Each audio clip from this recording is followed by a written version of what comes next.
Nobody can time the market. Not hedge funds. Not Wall Street. Not you.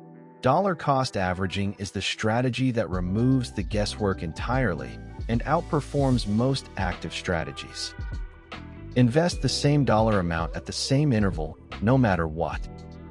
Example, $200 into index funds every first of the month automatically. You buy more shares when prices are low, fewer when prices are high. Removes the impossible question, is now a good time to invest? You don't check the price, you just transfer and forget. Eliminates the paralysis that keeps people sitting in cash for years.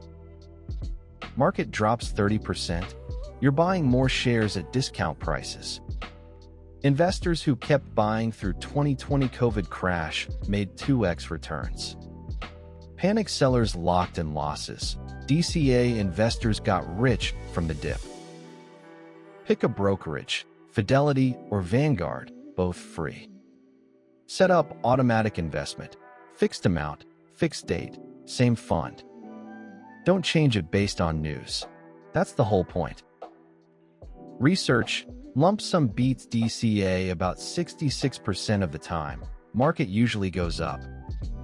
But DCA beats doing nothing 100% of the time. For most people, DCA wins because it removes emotion and gets you started. Free investment tracking worksheet at funbiz.gumroad.com. Download and track your DCA progress. Link in description. New money tips every week. If this helped you at all, please hit the like button right now. It tells YouTube this video is worth showing to more people. And subscribe and tap the notification bell so you never miss a tip. We post every Monday, Wednesday, and Friday.